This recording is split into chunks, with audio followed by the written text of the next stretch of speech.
Yeah. Yeah. Yeah. Yeah.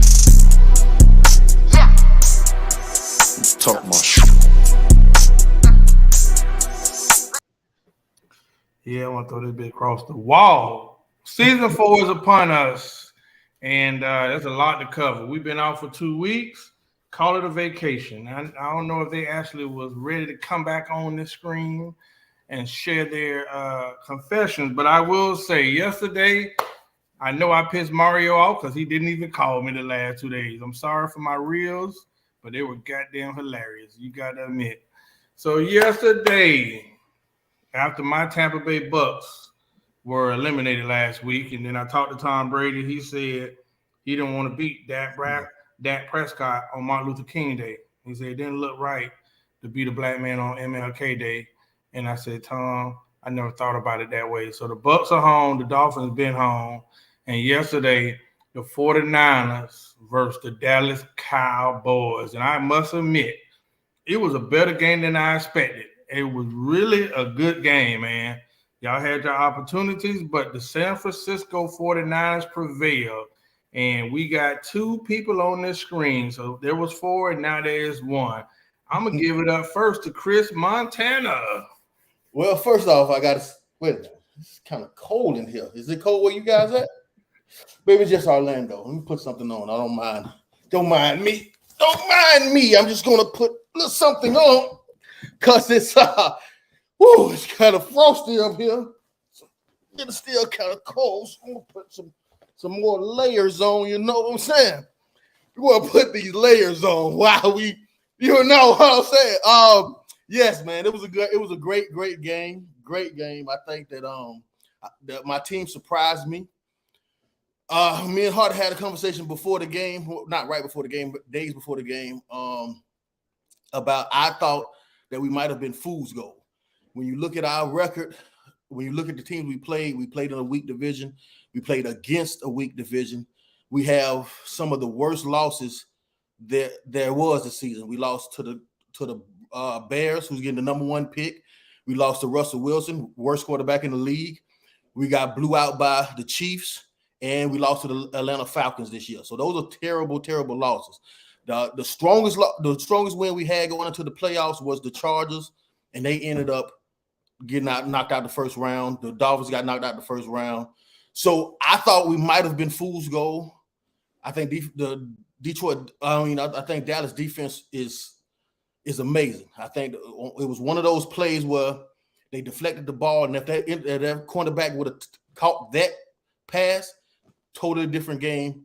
Even though Dak had one of the worst games of the season, so I'm lucky that we got away with this. I don't know why we was able to run up the middle with Christian McCaffrey, who's a smaller back, and Mitchell was a smaller back. I don't know why we was able to run up the middle. I don't think that we'll be able to do that against the Philadelphia Eagles, but I look forward to it.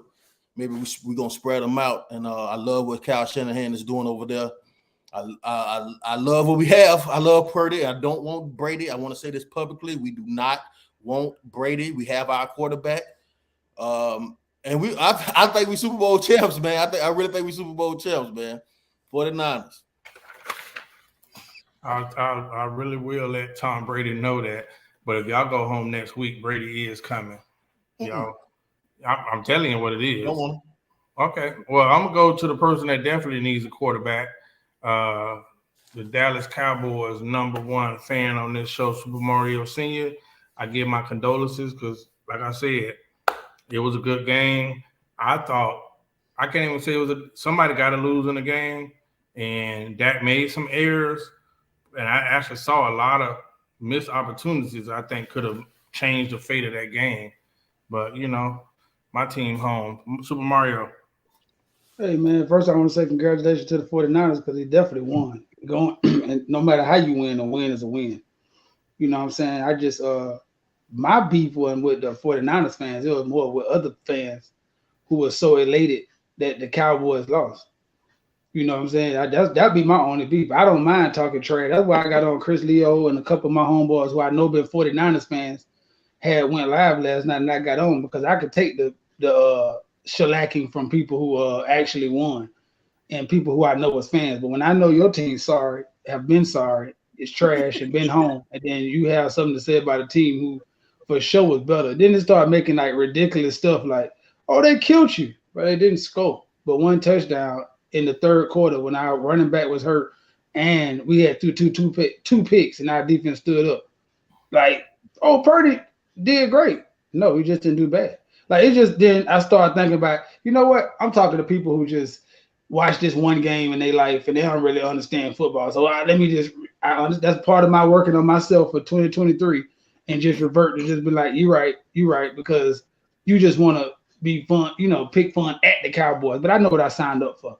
So we definitely need a quarterback because it is not because Dak doesn't have the ability to be great. It's just that he can't hone that ability and he don't really know what it is. I think he come out every day and he work hard and he put in a lot of effort and then he don't know what he's going to do. And I see that I'm looking at schemes and I'm looking at missed opportunities like Horace said, and I'm looking at you don't have a quarterback side. And you see stuff late. Every time you see stuff late and he forced it, that's when he threw that pick. Like the route Gallup was open, he seen him late, thought about it, and then you threw a comeback late. That's just, come on. They teach you that in part one. You don't throw a comeback. If a comeback ain't time, you don't throw it. You throw it out the bounds. But like I said, I'm done wearing a Dak jersey. So I have a bunch of them. So now I'm only wearing defensive player jerseys. My wife ordered me a Diggs. She ordered this Michael Parsons. So next season, we'll see what we're going to do. I don't have too much. I don't really know because the best player on our offense to me is Pollard and Diggs. And Pollard had a horrible injury. Like, I knew that was broke. You know what I'm saying? So, hey, good game, 49ers, and everybody else, stop being haters. Well, before I go to the person that's a Miami Dolphins fan, I will say that something that's very encouraging about football. We've seen the change in the guards with Rodgers and Brady at the end of their career. I love Sunshine from Jacksonville, right? I like Purdy. I love Burrows from Cincinnati.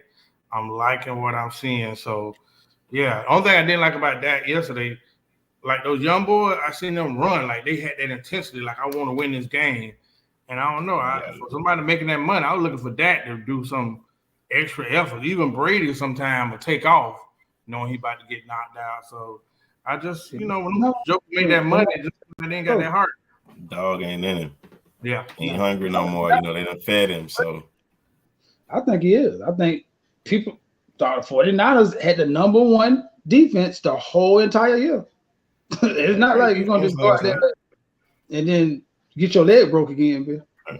I mean, yeah. Well, from the score, you already know it was the defensive game. So both defenses, kudos to both of them. That was a hard fought game. Like you said, Chris, that interception would have changed the game. And then that touchdown actually is what really won it. Because other than that, it was field goal city. So, hey, man, got to win and one got to lose. That's what happened. Chris, I don't know about this Super Bowl. Y'all got to face them people again. You said it. Kansas City. Well, I don't know. Yeah. Joe Burrow ain't never lost to Kansas City. And there's not a foregone conclusion that they're going to win. But another thing I want to bring up, for the Buffalo Bills to have all that energy coming on them, I don't see how I do. you can hurt a quarterback. That quarterback come back into the game and you don't blitz the heck out of him all game long. He is hurt. Now he might be shot up, wrapped up, but that some of his mobility and some of his decision making had to be affected from an injury that knocked him out the game. I don't see why the Buffalo didn't take advantage of blitzing him. That's just my opinion. Not to mention when three of your top offensive linemen gone to start the game. Why you not putting your ears back and going after him? You just hurt him. Knock him out the game. That's the key to the game. And the Buffalo Bills, I think they dropped the ball. Bro, how many people used to say trash about them? Who? I want to say this. I was just about to tell you they're a fluke. I'm a Dolphins fan. Forget the I think they were great, right? But when you look at the game, they brought the boy in there, right? They brought the boy that's supposed to sparkle. Cincinnati had no cares about that because they carved them boys like filet mignon. So them bringing Hamlin to the stadium just had no effect. I would have felt sorry for him. I'm like, You know, like I'm sitting there, ain't nobody intense. But I hear the excuses they make it for him. Oh, he don't have nobody. He has fucking Diggs, one of the arguably best top 3 wide receivers in the world, and you couldn't get him the ball, bro. I don't want to hear that shit. Like everybody thought the Bills were going to the Super Bowl this year, but that's the biggest disappointment. We knew we was a flawed team that was playing great, but we lost to the number fucking 2 team in the NFC, and then with the number 1 defense in the NFL. And nobody said nothing about the Bills. It'd be like, yeah, the Bills lost. That's fucked up. Now back to these Cowboys. Boy, y'all trash. Hey. And then Dolphins fans. Like, you would think Dolphins fans would be so happy that the Bills lost. But I got more texts from Dolphins fans about the Cowboys than about the Bills. And these are the same guys who will say, I swear to God, I ain't no hater. Ow! How that feel? Well, wasn't this Dolphin fan. I'm glad about the Bills. Damn them, because I think they cheated us. They shouldn't have got by us. They shouldn't even be there. But there goes this proof in the pudding. It is what it is.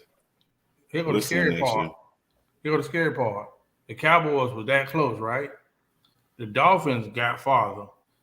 In NFL history, the next year, them teams can come out and be, because you got GMs in the front office, they ain't never played football, make a business decision, cut this person, waive that person, blah, blah, blah. You got a whole new team. Look at Tampa. They let go of people that they ended up needing. You know what I mean? And I know they was talking about getting rid of y'all running back yesterday, Mario.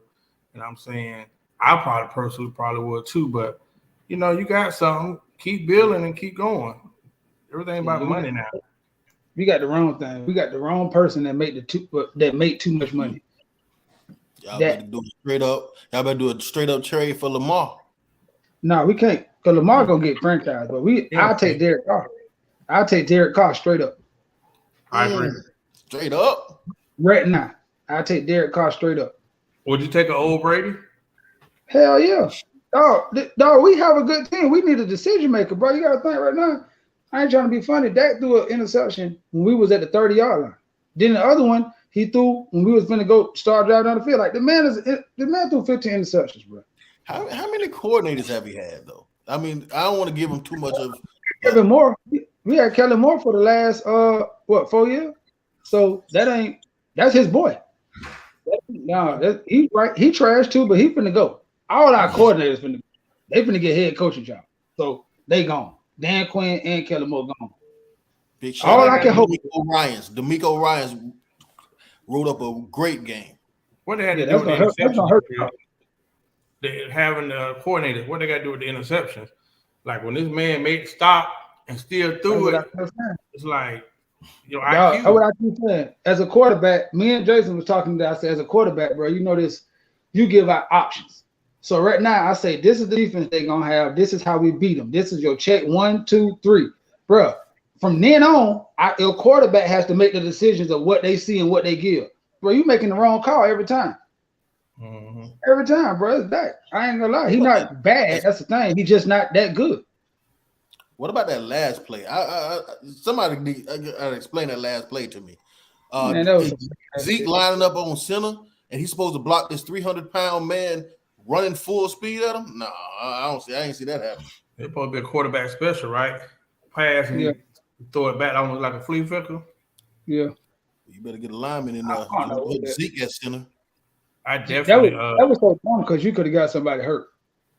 Well, that real I did. You know what I'm saying? At the end of this year, you fuck around, he bull rush Zeke, and then break that leg again or something. Now you out of another quarterback that's making $30-some million again. Don't be dumb. We lost the game. Just go ahead and throw the ball out of bounds or kneel and then go on and fight another year. That's like stupid shit like that. That's the reason I be like, come on, bro. Like now I gotta question your coaching ability and say, you really think on the 20-yard line on the other side of the field, you're gonna get the ball with Dak into somewhere? Come on, bro. Zeke at center. That don't at least put a max package in and go streaking and just throw a Hail Mary. But Zeke. That was my last point, Mario. When y'all go jumbo, it's hard. I don't think anybody can stop y'all. And y'all don't do it enough. Dog, I ain't gonna lie. When Tony Pollard got hurt, it took the air out of us. Because all them plays that Zeke was doing and he couldn't get to the outside, like that pitch sweep, Tony get to the outside. Like that catch over the middle, Tony catch that. It's bouncing out Zeke. Like Zeke is done. Like I hate to say it, but bro, he is done right now. Like there's nothing good he can He do. got to rebrand himself. Well, all you do is take a pay cut and become Jay Overcheck. I mean, All-Star. That's all you can do. I need the 49ers to beat the Eagles because one team I hate because of their fans is Philadelphia. I don't like people from Philly. I hate the fans. They win. too. Oh my God. Man, wait, that's why I agree. I agree 1,000%. I don't have no dog in the fight, but boy, if it's nothing else better for me to see the Eagles cry, boy, that'll be the best day of my life after having a week of mourning. That'll be like a resurrection for me to come back to life. Cry, boy, I ain't gonna lie. I still got a couple memes saved for their ass, so I got a day worth of memes for them. Cause they be so hurt anyway. Listen, I'm gonna stay in sports for a second before we come back to the local news. Now, I'm looking at the game, and this is one of those moments where I see the Incredible Hulk showed up at a Lakers game. You know, at any professional game, you know, it's showtime. You know, the celebrities sit courtside, and we know Shannon Sharpe is LeBron's uncle. That's his number one fan. And somehow some basketball talk turned into some real talk, like almost on the blacktop. And it turned into Shannon Sharpe, who had on a sweater. You can see muscles through the goddamn sweater, about to take on the whole damn team. John Morant, was it Memphis? I don't even know what team that is. This man had the whole game come to suspension. The daddy coming from the side. Hey, it was a fiasco. My sports commentary, please enlighten me, Chris, once again. Well, I think I might be in the minority on this, man. Did it go too far? Yeah, I think he went too far. I do think he went too far. I think the players talk about player safety all the time. I heard Westbrook whining about the fans calling him out of his name, and that hurt his feelings so much. I hear about the Boston fans. I hear about the fans in Utah. This is a fan too at that point in time. So if we really want to have a conversation about player safety and control of the fans, he can't do that. What I respect the hell out of him on is the fact that because I'm real conflicted on this one, because I respect the hell out that his apology. I like it when a person pinpoint who he's apologizing to and make it sincere. It's one of the most serious apologies I've ever heard. But he's sitting right across the way from a man that refused to apologize to the black community just weeks ago. He refused to. Now I love Shannon Sharpe, but I'm more emulate men like Skip that says no. I said what I said, and that's what I meant. So it kind of, I'm really, really conflicted on that because I like the apology, but why was that man next that's sitting across from you strong enough to say, I said what I said, I stand on it, and that's what it is? Because I'm an avid watcher of Shannon Sharpe and Skip's show. Shannon Sharpe, you shouldn't be surprised. Shannon Sharpe says that he can get violent with you a lot. He tells you that he'll kick your ass a lot on the show. So, you know, I don't know, but what I thought was awesome is at the end. I don't know if this was doctored or whatever, but I thought at the end when I seen the father, T. Morant, and Shannon hug it up and you know apologize. I thought that was amazing, dog. That shows what black man is all about. We gonna get passionate. We had a game. Temper's gonna fly. But it's really not that big of a deal. We're gonna get calmed down. That's masculinity, calming down and saying, you know what, brother, my bad. Let's put this behind us. But that's what I thought about it. Zay, give me your thoughts. Man, Chris, I'm with you. I actually want to talk about what you said. As far as Skip and Shannon, is characteristic, man, and that's who that person's character is. So Skip is going to be who Skip is going to be. Shannon showed you an example of a leader in which what he's going to do. So when you're looking at that, that's the two that differentiate. The courtside flare up, man, that's something that we do as black men. We always talk about controlling our emotions. But as you said, Chris, we got passionate. It's a sport. It's very intense. the fact that they were able to come back and show that you can get mad because you're a human being, but logics take over, and you know what? We just got out of character because we want each side to win and we feel how we feel. It ain't that serious. That's huge. Young men need to see that, because I think they oftentimes see where tempers flare and they just think that it has to be the ultimate, you know, like death or something like that. And it doesn't have to be that serious. It's okay to apologize. It still makes you a man. It doesn't make you any less of a man, but it just talks about what type of man you are going to be. And they were two good examples in this one. I think when people witness other ethnicities see us talk and we do have some foul language, I know it's for the outside it sounds bad, but in a lot of communities, that's how we talk. Some people, that's how they talk. So you go to a local court, you go to a local court, bro, you damn near gonna hear anything. And then as soon as the game over, just gonna dap off and walk off. I'm like Chris, I appreciated Morant Daddy, who is a character by himself. But that's really what happens a lot. I'm glad that they didn't I didn't see them really post, you know, Morant and Sharpe at the end dapping it up and whatnot, as much as they showed the tie up and the tussle. But I personally didn't take it that far. I'm like, that's what we do, because if you really followed the play, Morant told Shannon sit his ass down. The person who started the whole thing was a Dylan. He should have been focused on playing the goddamn game, because after that, their minds were off. They lost the game. So I'm just glad that you know, you had some people to say, "Hey, I was wrong." Blah blah blah. Him and Shannon and Skip relationship is another conversation, but for them to come back and say, "Hey, I was wrong," blah blah blah, even if he didn't mean it, just for PR and our standards, I appreciated it. So, Super Mario.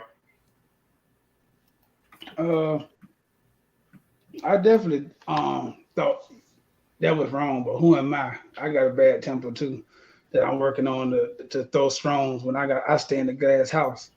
But for the show purposes, I definitely thought he was out of character. But I think because of the main reason why he apologized, because I listened to his apology over and over, and I wanted to really hear why and why did he call those people out.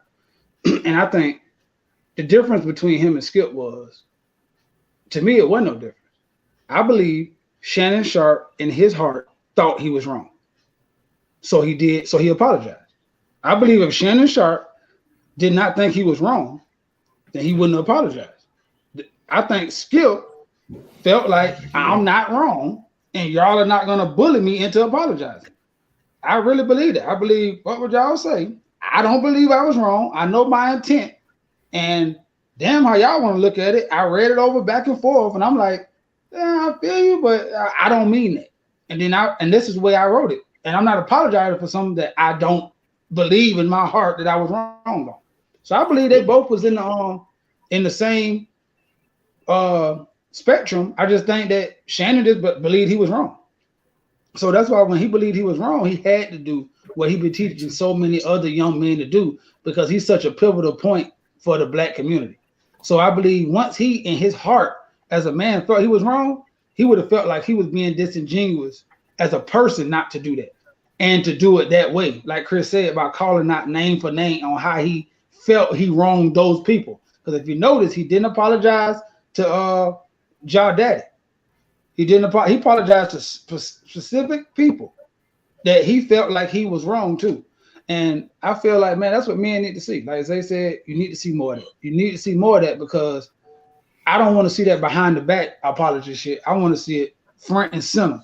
As a man, and I'm gonna leave this at this. The best thing Shannon said is, I'm not gonna tell y'all that was not Shannon Sharpe, because that was Shannon Sharpe. All I'm gonna tell you is that I'm sorry y'all seen that part, and I should have been able to control myself though. And see, that's what I like to hear, because I hate when people say that wasn't me. Yes, nigga, that was you. That's not the you that you want to show, but that was definitely you. And like Chris said, we hear Shannon all the time say he'll whoop a nigga. So that's excuse me, he'll whoop a person's butt. So that's you. And I acknowledge that. Don't make no excuses and just say, hey man, you know what? Let's just do, you know what I'm saying? I think that's just what it is. And I think that I'm the kind of person where, and maybe I got to heal from that, because Horace brought up a good point. He always say this, and I'm working on it. that even if you're not wrong, and even if you know it's not the best decision, sometimes you just got to apologize for the greater good. And I think as being a man in that climate, Horace is right on struggling with that one. Chris struggling. I am. Because I don't believe if I'm wrong, I go to death on it. And I have to understand that sometimes my death is what they want. So if I get tricked and I die on a sword that I was not, when it means more for me to live, then what kind of disservice did I just do to all my people? So hey man, Shannon, thank you. I salute you because one thing you did is be a good example for black men all around the world. Especially what teacher taught me. Can we have a history teacher taught me this one thing about they can't fight by themselves. Sometimes you just gotta give it to them. Go ahead. Because like you said, you know. Can't be arguing with them. They'll pull you in history moment beat your ass. Is on the basketball court. I do recall Mario, the first time we ever went and played, boy, that joke there comes alive, boy. I never thought Mario was that competitive. I didn't know Mario. Shannon shot my ass, Super Mario Senior. But that's why I was happy that he approached Dylan Brooks, because I don't like the Dylan Brooks kind of players, but I respect him because he's the kind of person that I don't give a damn who you is. I want to stick you. I'm aggravating. He's a light-skinned Pat Beverly. That's Doug. And those people get up under your nail. And that's why what he said to Shannon was what you say to a person who talking shit to you. Yeah. Like he didn't say nothing like too far out that character. He said, shut the fuck up. Like, I'm tired of you. Shut up. Shannon, you're heckling me the whole game. You too small. LeBron killing you. Right, shut the fuck, and kept going. And he was walking away. That was Shannon. And if you think Shannon is loud on the show, imagine him at the game. Come on. But only thing I didn't like, I'm gonna let him go. You hear that shit. I ain't like who walked over there first. Ooh. And that's the ignorant side of me. Yeah. I wish I was there. Cause that's when I take the L. Cause I don't like when it's like the fake tough guy come over there first. Adam. Steven Adams. Yeah, I don't like that. I don't like that. You try to protect something that don't need to be protected. Like Shannon is yelling at Dylan Brooks. Dylan Brooks is walking to the locker room. Shannon is yelling, but that's all it was gonna be. When Steven Adams started walking towards Shannon, then it brought the crowd towards Shannon, and that's when everything really got heated. If Steven Adams get the fuck on to go to the locker room like Dylan Brooks, then all it is Dylan Brooks and Shannon cussing each other out across the court, and that's it. When Steven Adams walked towards Shannon, Morant came, his daddy came. What was Dylan? See what I'm saying? I don't like that. People don't say that. In his defense, though, he's Steven Adams. I've been watching him since OKC. He's that type of player. He gets in the scuffles. He tries to always break it up first. He's not. But you walked over there and said what? The same thing that Dylan was saying. Like you didn't walk over there and push Shannon. Like he walked over there and like, shut up, sit down. No. Like, bro, go to the locker room. Bro. Go to the locker room, bro. You're not gonna fight. Listen, I know people like ratings, and let's just understand this. History tells you that this happens all the time. Yeah. Let us remind you of the Spike Lee and Reggie Miller years when Spike Lee came or Reggie Miller came over, grabbed his nuts in front of the man's wife. In front of the man's wife. Like, bro, or the dude when Jordan came over there and told him, man, shut up, little bitch. Like, that's basketball, that's sports, man. So I can testify that Mario turns into a different person on the court. Chris will get frustrated, but he's more calm. You know what I mean? Zay gonna laugh and giggle. You know what I mean? So you get a whole variety of people. You know, you're right. I ain't gonna lie. I hate losing. I hate losing at everything. That's why that is a bad thing. I hate losing. Like to the point where I'd have been.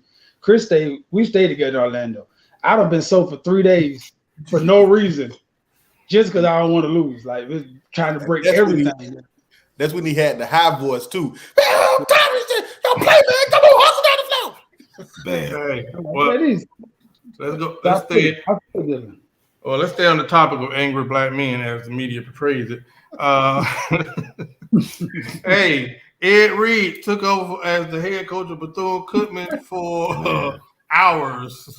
So, hey, was Ed Reed right or wrong when he gave his Instagram live videos highlighting despicable conditions that he arrived to see at Bethune-Cookman regarding some of the buildings, the football field, and facilities that he was supposed to, I guess, embrace as the new head coach of Bethune-Cookman College in Daytona, Florida, which is the HBCU.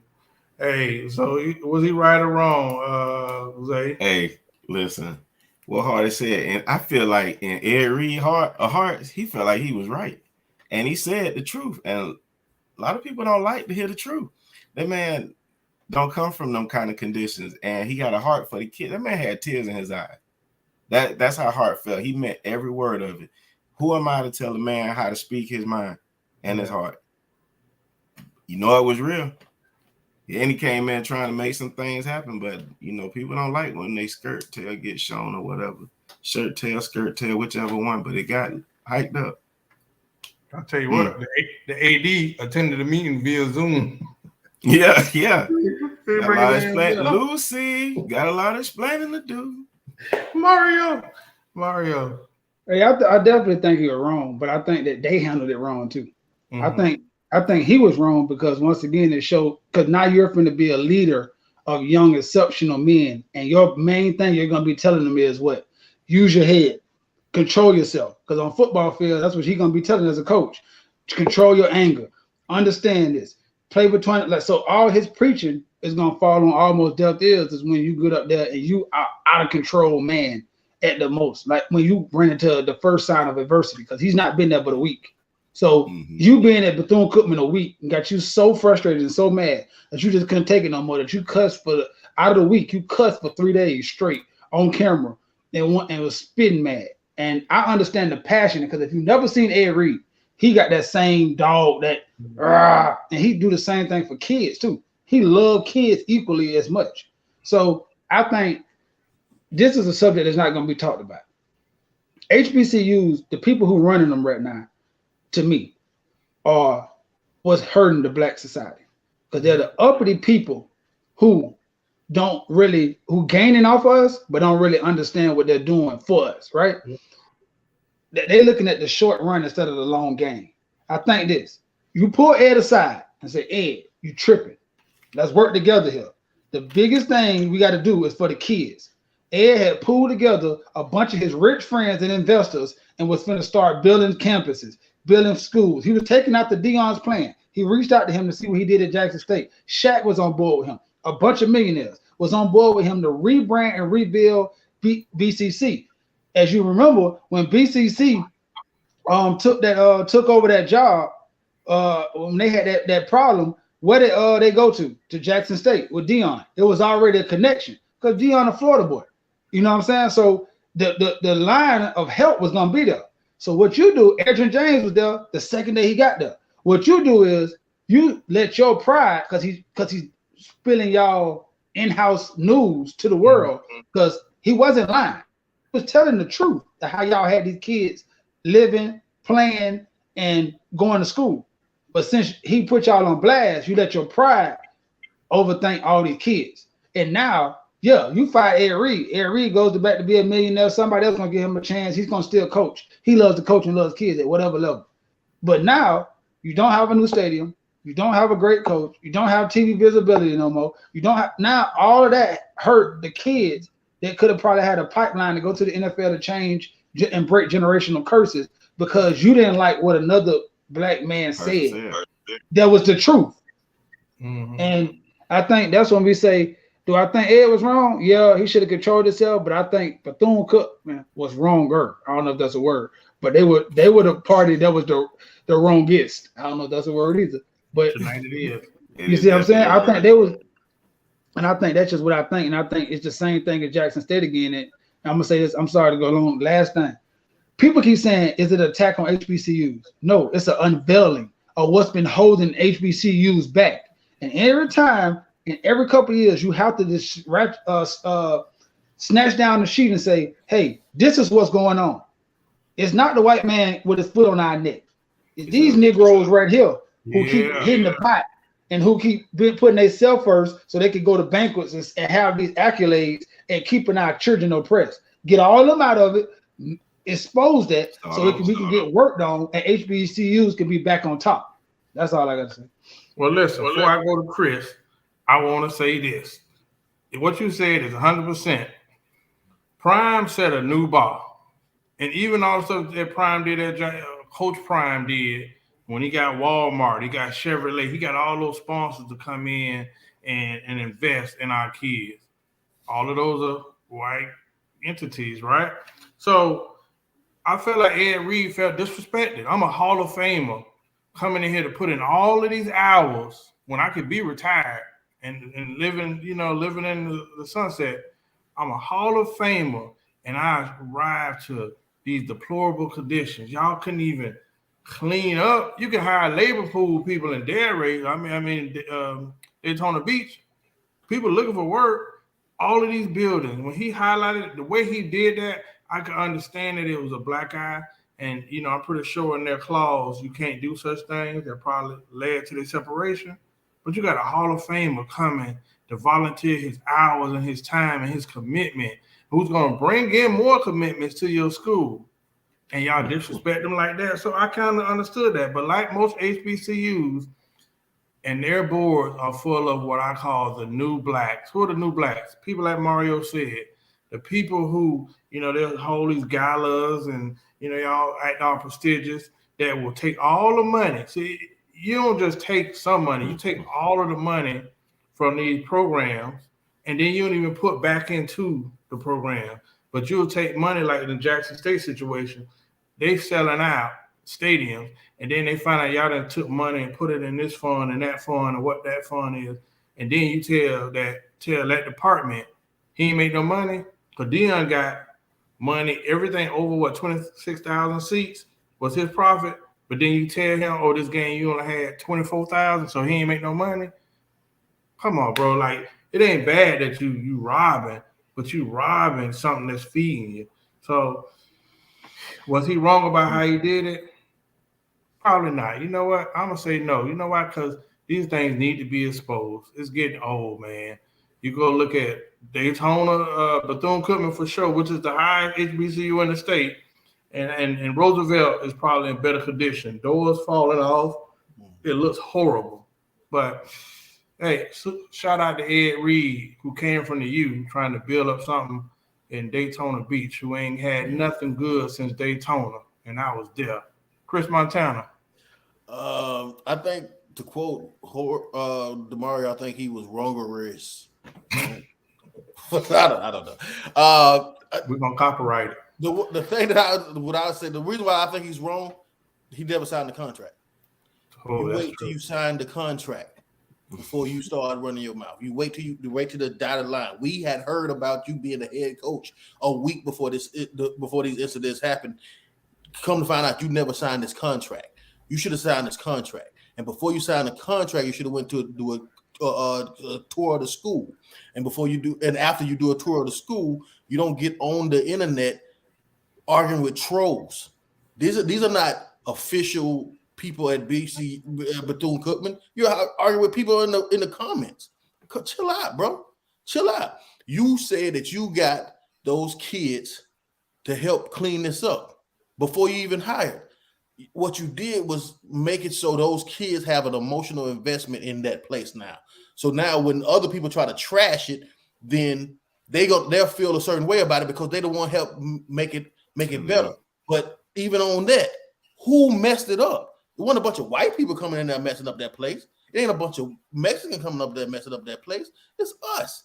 We got to take care of that place. We got to take pride in Bethune-Cookman. Bethune-Cookman isn't making money like that through the football team. They're making it through the academics.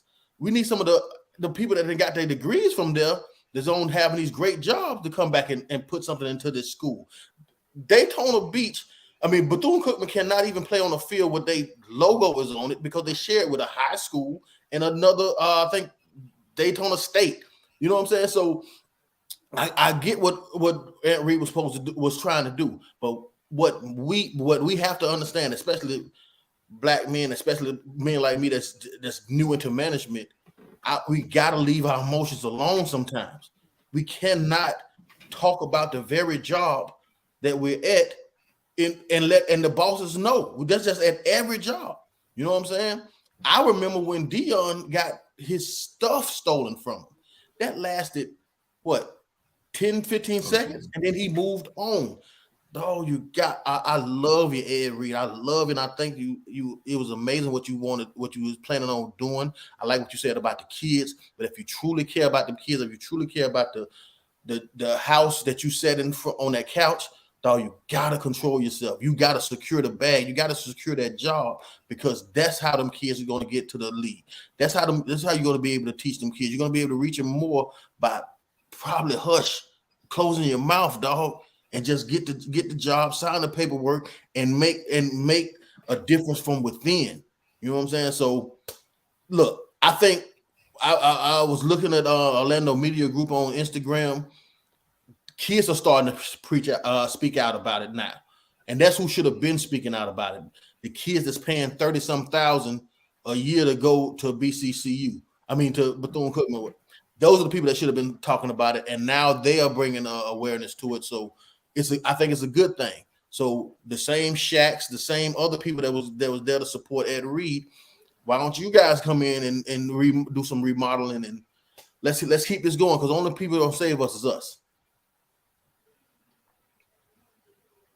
Turn your mic on. You are a professional. I'm definitely frustrated. Listen, my mom went to that school, and it was horrible then. It's been consistently less than acceptable. Some Inlet Grove got better conditions than Daytona Beach. Inlet Grove, I was a coach there. Shout out to Coach Chris that's doing his thing now. Yeah, Chris Brooks doing his thing. But Daytona, it was good to me. Oh, if those streets could talk, if those beaches could say a thing, if that mobile command station could tell a story, but I will not tell it tonight, boy. But we got to start to think, man. Daytona, we think of it as a black place, but it's in a country part of Volusia County. There's not many black people. There's a country. And the capital of NASCAR. Yeah. So that's not the only thing is in Daytona. Come on. Florida. People see Lil Duval and think Florida is not us. You got Florida. It's a lot of. You got some folks up in Fort Myers. You got Palm Beach. No, Florida is red, and now I'll use it that way. But I want to give y'all a good story before I get political in the end. So last week, only reason I'm bothered is if there was a police officer, it was a young lady who chose to engage in, I guess, on the job skill training. It's training. OJT. Yes. Training. That's a good start, Zay. Write that one down. Who was on the police force, and she was having some issues, or she was trying to connect and really bring her whole crew together, like on the heat of the night. So technically, she did not commit a crime, but they were fired. So one female officer who happens to be Caucasian, a little light, petite, her and a couple officers got fired after they participated in something called a high-speed train. See, in the urban community, we know about trains, but a high-speed train made me go and dig further. I said, high-speed train, I don't know if we have learned the depths of such a thing, but I know on the video, you had a Spanish officer, you had a couple Caucasian officers, you had two brothers, and that's probably why they got fired, because you let the ink get in. I'm not gonna go down there. So they had went in there and touched this pure woman. What they I can't go there and follow. Even the dog got fired, and that's the shit I'm talking about. It's because he's a dark colored dog that he got fired. So for y'all definition, I find that at a high-speed train, which I was advised of by a female counterpart that watches the show, is a train when there is 5 or more participants, which makes it a high-speed. They say when it's 5 to 7. So I don't know what's after 7. Might call it a bright line, but call it a bright line. But hey, what y'all think about that team building in the police department over there? All for one and one for all. Come on, Chris, you're the great doctor. Oh man, I'm just learning about a high speed train. You say it's 5 to 7 people. Yeah. What would be a bullet? Because never mind. 1 to 3. What I would say is this, man. When I first heard about the story, I thought it was funny, and I posted a meme, and everybody was seeming to be laughing. But then I seen the vibe change. Women start to feel sorry for her, and then I thought to myself, wait a minute, I can understand this. I really can understand this. Maybe this is how Ume Udoka feel when his sexual mistake got plastered all through throughout the news, but he never at any point in time became the victim. Never. No one ever looked at him like that. Well, I did. I said he was, but nobody ever looked at him like that. And so it's funny to me how when it first hits, it's funny. We can joke on the lady, but then eventually, then it's switched, and now she's the victim of a situation. The real victim in this situation is the husband. I don't know what's going on, but I like to say I send a special prayer, and I don't even pray like that, to Meg the Stallion's man and this young lady's man, because I know their world has been ripped apart, and no one ever thinks about the true victim here. It's the man that decided to stay. Because imagine how he feels now. Imagine how he feels now. How can he ever follow up Mandingo, Chico DeBarge, and Tucker? How can he do that? But even though I have to say, I'm glad you cleared up the fast trade for me. Well, Chris, I want to say this. Well, when you think about the situation with the train, oh man, that's just an interesting thing right there. That's just so interesting. Me personally, how can you stay? Listen, I've never been a pecker inspector, but out of 7 dudes in the train, somebody done left a hole there. How can I go behind such a train? Like, bro, my wife took on 7 pickles in a short period of time. And you know about it. Everybody knows about it. A statement that I'm going to stick beside her. He grew up on Tammy Wynette. Stand by your man, or stand by your woman, or what? I don't know what the hell he got going on. He's a strong individual. That's the easiest divorce to win ever. You know what I mean? Why you divorcing? Slam the article down. Boom. 7 people, bro. You have to really say it ain't about me. I don't care how small my thing is. She took 7 of them. I can't compete to that. You add up 7. I can't. You just can't get it out your head. It's not even about compete. You'll never. There's some things you gotta ask yourself. Can I do it? And that's one of them things. I can't do that. You gotta win.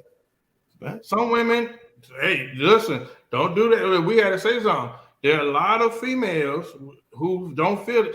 Listen, they see it differently. I'm about to have 7 orgasms possibly. They don't frown on trains, especially in the older years. What that got to do with you staying? What that got to do with you staying? She can do whatever she wants. That's what I'm saying. She can do whatever she wants.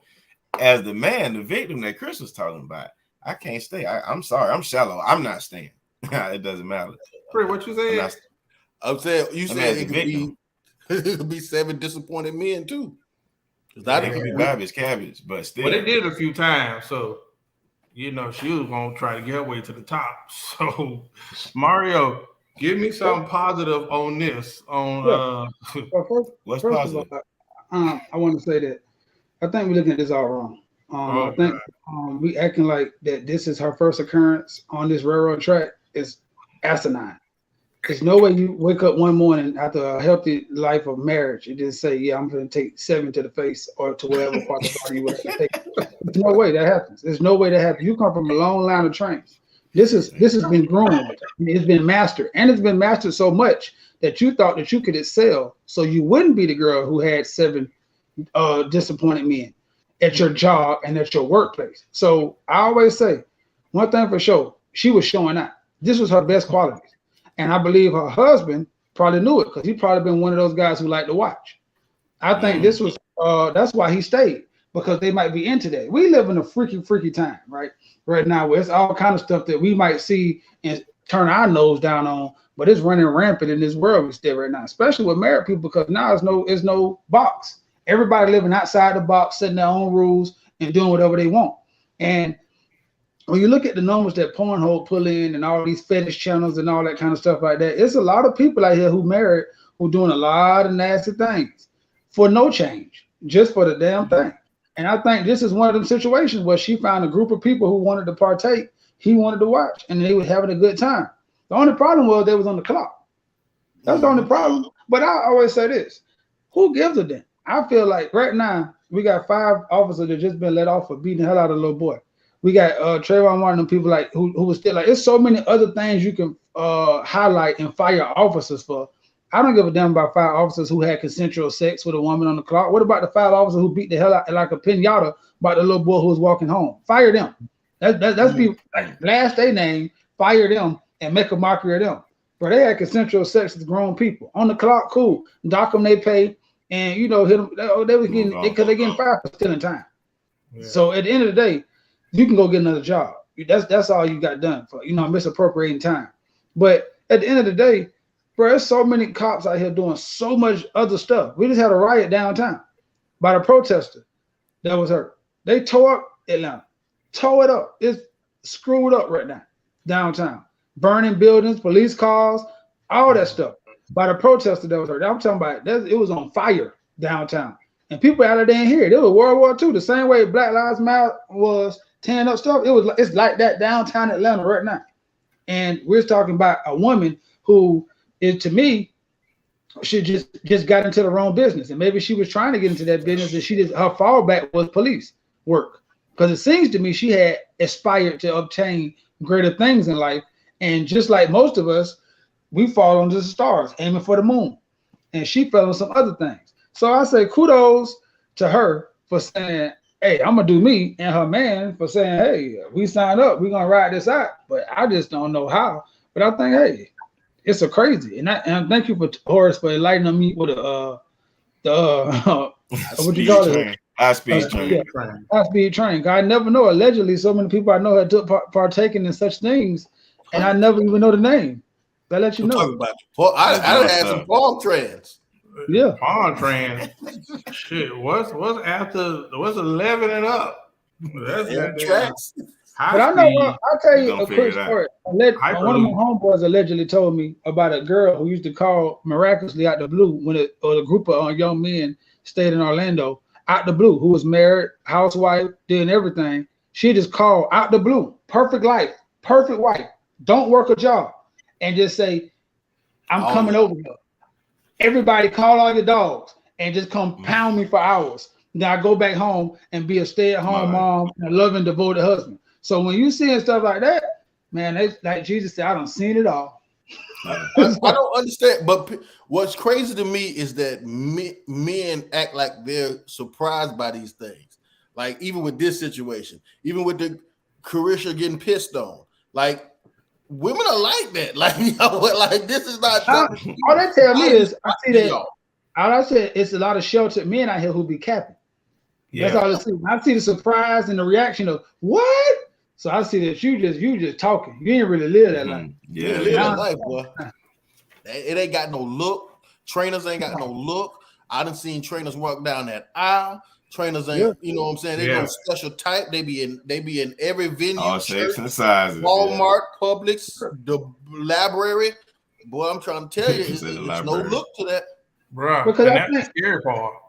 I think what Horace said though, at the minimal is a way to look at this, right? You got to say, at the end of the day, when you live in your vicariously life and you going and your whole objective is to have a climax, I can have 7 of them. Yeah. I can have 8 of them. I can have 6 of them, especially when I hear so many women complain about what? Not ever climax. Yeah. So now you're telling me like I can guarantee I do it because I know all 7 of them can't be trash. Yeah. But I'm staying with Buddy Rower here, and it's been like 8 summers. But I know these guys right here is coming to bring the pain, and they showing out. because there's nothing you beat worse than a train. There's Something new. nothing that you go in a train and you stretch and give it your best of the best because you don't want to be the caboose. Bro, I tell you what, listen. First of all, I think Susie Thumper shouldn't have been fired. But I tell you what, she definitely gonna get hired again. That's a damn sure. Hey, that's a resume that don't have to be on LinkedIn. I know who you is. Hey, Jawbone. hey, and you got people that's in the freaking shit. I loved on Twitter that the trending thing was P. Diddy.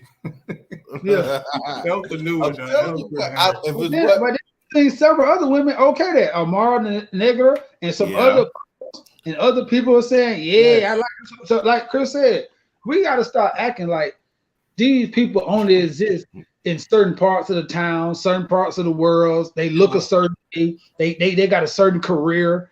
They got a certain religious background. No. If you go into a place and close your eyes and do like this, that's up. There's one of them. It's like that. I see my brother join in.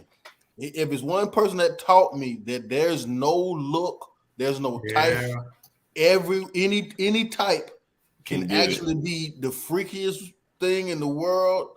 I don't care if she's shy, it does not matter. I'm trying to tell you, boy, I learned it a long time ago, and that's something I can never ever forget. Yeah, and it might just be hold on there, P on me Diddy. Wait a minute. Whoa. I think you typing too fast. Not on this show. I don't get together there. We do not condone that on such a show. Put that up again. This not that one. That one. Now that was legendary in this shit. Now I'm trying to tell you, he was legendary in his whole finder. His hodar is off the meter. In my dark time, go ahead, Mario. You just gotta believe. like once you believe it, it becomes true. I agree, Mark. Once you believe, like, bro, I got it. In my dark times, I was one night where I came back and I looked at Z and I said, "We gotta go on to talk about this to the F." And one night, can't get the details. I seen a young lady drink semen out of a condom. Oh, yikes! That was terrible, bro. I was speechless. I was so speechless. And at that moment, it turned your stomach, bro. I believe it turned your stomach. It's the most disgusting sight. But people have all kinds. Women are full of fantasies. I don't know what drinking latex drinks was about. It changed my life. Her time, bro. And then the bad thing is, it was somebody, old lady that we knew from the neighborhood. When they pull up, it's like, hey, it's old lady. I was like, oh God, what kind of shit y'all into? Or do I need to tell you? He might don't even know. But Mario brought up an interesting point. Nowadays, so much new and different things going on. He might do know. See, back then it was funny because we knew like he don't know what's going on. Now he changed my whole perspective. I'm saying I'm shallow. I'm not standing. I'm looking, and he's saying he's standing. He likes this. He knows this. Matter of fact, it's the reason why he married her. Yeah, even back then, that person might have knew what you signed up for. Care. They only get appalled when they get when everybody else knows. Yep. Yeah, that's all. True that. We need to ask the question on Instagram. All previous trainers, did you tell your husband? And you could be anonymous. A lot of times. You could be anonymous. I'll say that way as anonymous. We need to know this data. We need a consensus. Some women have fantasies and they don't want to be judged. I know, I've heard dudes say they do something with this chick, but they won't do it with their wife. When you should be doing XYZ with your wife. Yeah. Their ideology, that's how they set up. So then the wife got them things in her and she do it with somebody else. But crazy. That's very true. Stuff. Very, very true. You know what? That whole condom thing and drinking thing just fucked me up tonight. Again? Yeah, it took me right back to the night. So what Hardy said, she was a person who felt like there was nothing wrong with what she did. And she stood by that, as you see. But that's still bothering you. Vanessa's back. She could have poisoned herself, but that's another story. So Hey, oh wait a minute. The return. Most freaks have no boundaries. The nastier you are, the freakier she get. Well, I learned. That's why I Very noticed true. that. I'd have had some shit to say, whoa, whoa. You want Too some much of for me? me. Don't believe That's that. why I can find it, baby. No, get out of hand. Like, I don't, it's people out here. You be like, what? That's what you like? Like, Oh Right. yeah. yeah. Put that comment, but Vanessa, that I just don't believe that's true, man. I don't think that the nastier you get, the more nasty she's gonna get. I just don't believe that's true. You get to a nasty level, you're gonna turn her off, and she's gonna turn the faucet off on you. If she feels safe enough, she gonna do it. All right, you be right Mentally here first. talking about you some nasty man. There's certain things that you can't do, and you can't let her see you do, and or she go that shit go just she gonna shut the fun box off on you. Yeah, That you shit might have coming. a point. I No, I think you shouldn't spring it on her, Chris. I don't know, because if you get in there and you find out that that's what she into, or you get to talk about these are some things that I like, and they know, I don't think the fun box. But if you just go like a jack in the box and try to spring it on her, Listen, you might I faucet disagree. might run dry. I think if you beat the Mario coins out of her, she mind her. She don't know what's going on. She gonna be like, yeah, she half I with don't know it. too. They don't sound right. You beat the I Mario still coins drink, out of I still drink tequila and old Hennessy. And I don't need VSOP. I'm just saying I don't need all that new stuff. I'm just saying, but but besides tossing salad, you better leave it right there. I'm telling you, don't go too much further than that, or that woman gonna get turned off on that shit. She see you. Shit. I remember we Okay, yeah, heard right. I'm not we getting no heard pink out from any of y'all. a guy who we thought was freaky was getting his salad Oh tossed. man, yeah, that's wild. Getting put in a press. Well, we got That's some bad crazy. stories. Even that, I'm trying to tell y'all, I couldn't even look y'all at him. guys out here think you just man. super nasty, or you want to be super freaky. You tell the wrong one to handle that business for you. You gonna lose her. Oh yeah. Yeah, that's Hey, the listen. thing. You're gonna lose regardless because Yeah, I'm when she about to leaves, say. you're gonna tell everybody. Yeah. You're gonna be Pobo Stick Paul. Listen, boy, ain't not. Hey, I get in did there it. and find out. He wanted If it, she so I talking did it. salad, she can't embarrass me at all. They wouldn't care. They don't care no more. What do you mean, Chris? Boy, ain't nobody that tossed salad can Again, no. I'm straight. You in can't her say heart of nothing to me. hearts, she felt like there was nothing she did wrong. She not gonna Bro. care. It was a card game one night. One of my partners, who's been a legendary player, was bragging. He's on there looking. He told the chick he was dating at the time about how many chicks he didn't brag about. Da da da da da. Mm. And she went on a tear. She brung out names, and after that, he was never the same. They remember that night. She went down a roll call, and I was like, damn. She didn't feel bad about it because she put up some numbers. She was in the LeBrons by the time. I don't even know the point of them having these confessions, but he was never the same, bro. Sometimes you look at people and say, I know he happy. But sometimes you can look at somebody and say, I know he happy. You know he what? Who said I know he happy. That's a happy man. Yeah. I know a guy like that Who right said that now. stay boring? What? One of them said that I stay over Valu. I know you gonna stay boring. Better stop that shit. Like goddamn Captain. You Yeah, Haitian I already too? know. I know Haitian women get down. Stop playing. If if she ain't, call her mama and say, hey, What? she not doing that thing Ooh. she supposed to do, mommy. Hey, that's funny. Haitian mamas don't play. Go over there and do that thing, mommy. Yeah, it's disrespectful to them. Yeah, you embarrassing Because when mama. she was young, You just shop that club for a reason. You stop playing. Listen, I ride down the street the other day in Derry, and I'm like, dang, what that is? And roll by, you get past. This is the oldest lady ever, oldest Haitian lady ever. But she was slamming though in the body.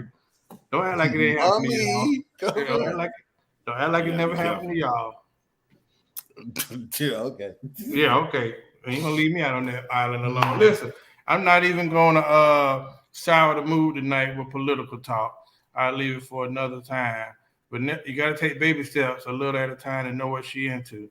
Not sometimes you just drop that ankle and say, Let her be freaky. Let her do the freaky. You stay medium, bro. Let her do the freaky stuff, nah.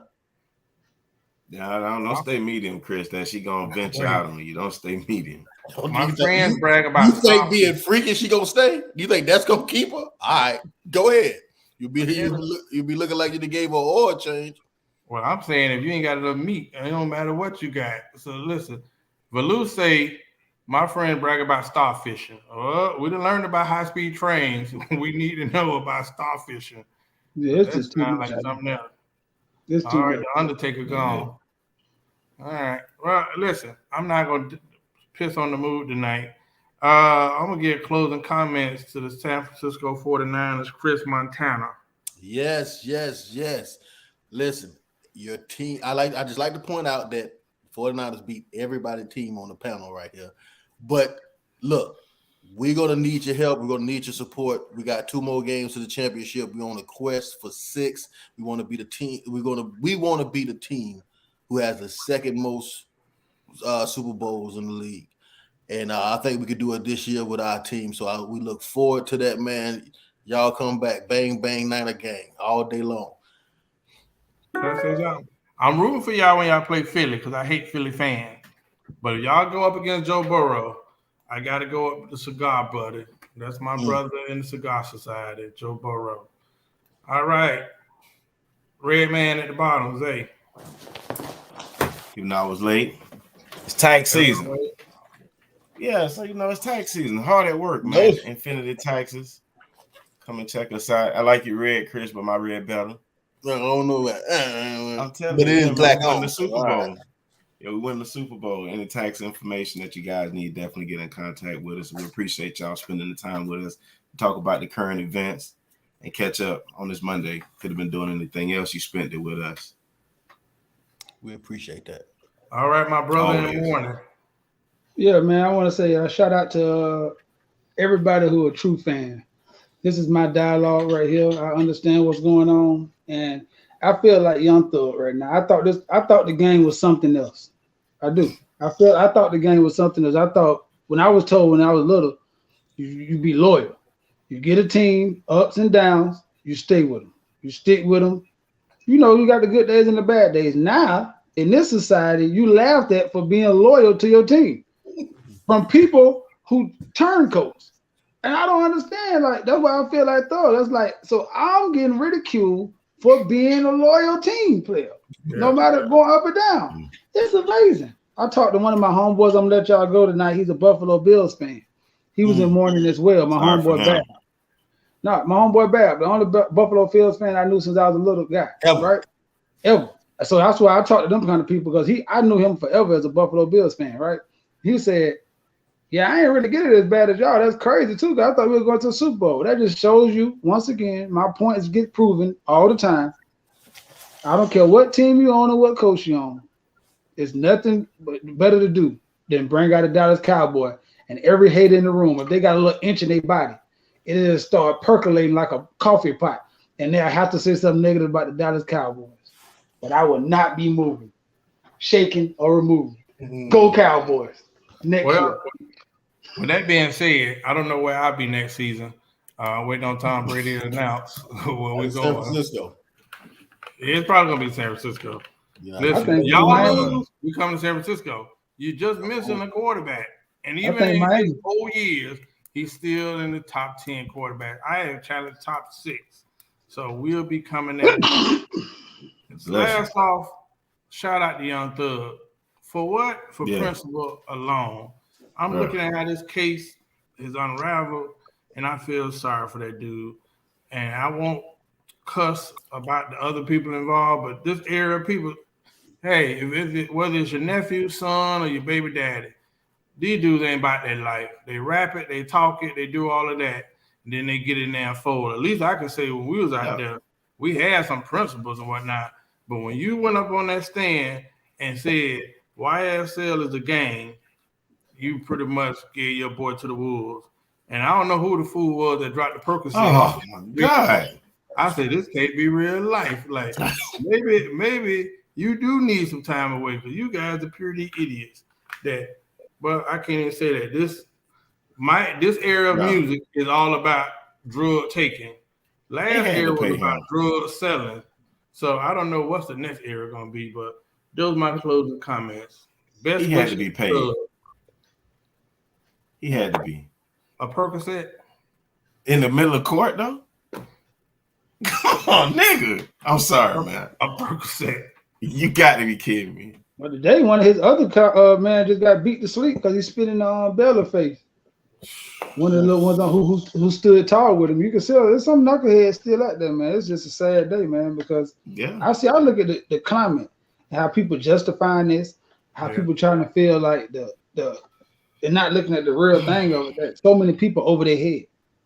And like you involved in stuff that you can't take the consequences for. That's on every level. Yep. Yeah. You know what I'm saying? Like whether it be go ahead. Okay, can we kind of pick it apart? He said, "Is why I sell a game." Yes, he said yes to that. Does that mean it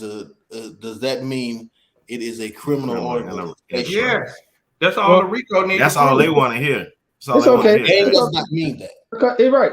Even if he didn't, the next question was: have you been a witness to people doing crimes to further the game? Yes, ma'am. Yes. No, ma'am. Don't leave the ma'am. There's different types of crimes. Yes. Were you in the car when Jeffrey Williams? It don't matter for a RICO. That means you're the head of a crime organization. Yeah. So if you did a string of fucking smash and grabs, and that's a gang, and you're the leader of it, the RICO. Yeah, but there are very lesser crimes. Now I don't know. I'm not giving nothing. I'm not taking up for Gunner at all. But if me and Hardy is in a car, if we get pulled over, if me and you have a situation and we say neither one of us going to say it's ours, and we're going to sit here and ride this out, that is what we're supposed to do. Or one of us decide, hey, I'm going to take this charge. That's normally how it works. What was question number 3? Did you guys get pulled over with drugs, and was the drugs yours? He said no. If me and you was in the car horse, but that's not what killed him. If neither one of us say, I'm going to take this charge, we both have to go to the door saying, it wasn't mine. So now, but even if he take that, I'm saying that's not what's going to kill. What they're trying to get Thug for is leader of a criminal organization. They don't give a damn about him getting a little drug charge or a little speeding charge. Damn, that's just the crimes that we're going to use to paint that he's this alleged bad guy in the line. That's why she specifically said, is it a record label and a gang? Yes. So you can wiggle out of that. You have seen people perform crimes to further the gang, and it's negative. Yes. He's asking these questions to formulate the RICO chart. They only want Thug on the RICO. That's why they gave all these pleas. So now all these people have to come back and say, Thug was my leader. Thug was my leader. I did a crime. Did Thug know you did a crime? Yes. Like that dude said, Thug gave us all money after we shot at Nut to go and hide. That's leadership. They just trying to paint that. That's the only thing they're trying to do is get Thug. That's why it's so fucked up. It's because the lady just wants Thug for a RICO. She don't care about it. All she wants is the people who killed people, which is the four guys who killed people, and Thug. The people who killed people and Thug. Everybody else, you could have robbed, sold drugs all your life, beat up old women, get a plea. As long as you say this nigga shot somebody and he knew about it. And guess what? That's the craziest thing because you're not making Atlanta safe. Out of 60, 28 people, if you let 20 of them go, you just let 20 criminals go. And then I can't stand the fact. I can't stand the fact that these guys are taking big time numbers of probation. You know damn well you're gonna fail that. You don't have no skills. You don't never had a job. You probably never graduated high school. Now you stay in poor Cleveland because Cleveland is one of the poorest streets in Atlanta, and Thug was the money man for that whole block. So now he's gone. Gunner can't come back over there no more. So now there's no more money over there. So now you stay back in the slums of the projects, and it's hot over there. And they're trying to gentrify that area. So they're going to be tearing down those houses. So you're going to be out of the city where you can't even drive back and forth to get a job. You're going to rob. You're going to sell drugs. You're going to steal. You're just going to be around another criminal. But Chris, the area that they gentrifying belong to guess who? Thug. Right. The house the mansion he had was 2 blocks over from Lennox, right? In the Cleveland area, he owned a lot of shit. Even the 100 acres under RICO. it is gone officially. Once we get the conviction, it's official. But that lady said, "I only want the head of the game." Right. That's all, bro. That because he was dog. When you understand what Cleveland is and what it can do to the airport, what it do to downtown, what it do to like gentrification, like when as far as like the belt line, like all of that, that's prime real estate. Then his house is 2 blocks over. Is one of the biggest houses 2 blocks over from the Lennox Mall. So it's almost like, yeah, I need you, bro, so I can get all this free land, all this free money, and then this. I'm gonna catch these knuckleheads again because without you, they would have been caught and been in prison. So, like you said, Chris, they don't have nowhere else to go but around other criminals. They're not gonna go sign up for Atlanta Tech and go get a HVAC degree. They're not gonna do that. They're gonna fucking go back to the hood and think they're smarter than the criminals, and now they're gonna go down. And then now you're gonna end up doing all them 15, all them 20, and all them. Don't take all that probation, bro. Bro, that probation is a trap. A PO could just violate you. Who are you? That's about anything, and you got to prove it. Now you got to get yourself out of jail while you're in jail. Yeah. Come on, man. But where you not going nowhere. You stay on Cleveland with your mama probably, or with your homeboy. That's what I'm saying. Like that whole area, that's like me saying, yeah, I got to go back and I got to move back to Tamron. So at any point in time, I'm walking down the street, then what? You can see me talking to one person, I'm violated. If I'm standing, if I walk into the corner just to get a fresh air, I walk out my door, my neighbor is a villain, and the police right down the street, and I'm saying, hey, bye. It's just crazy, bro. But hey, I hope people see this though. I hope people see this because I keep saying it's so many people who in the streets who in over their head. Like you never think, you just thinking I can get a year, a couple months in the county, because most of these people are petty criminals. They didn't do 30 years worth of stuff. But when you hit that RICO on it, now you're looking at 15, 20s, the 10s. You was just a nickel bag guy.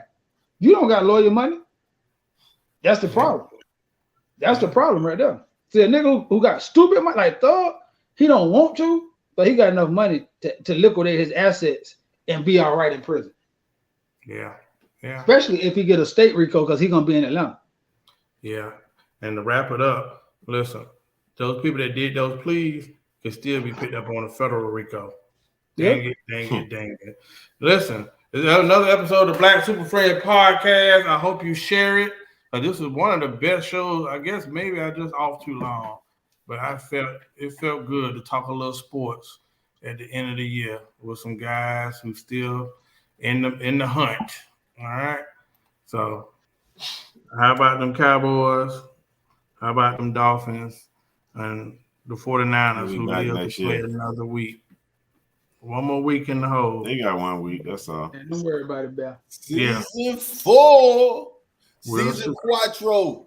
Y'all buckle up. I'm going to keep that clip.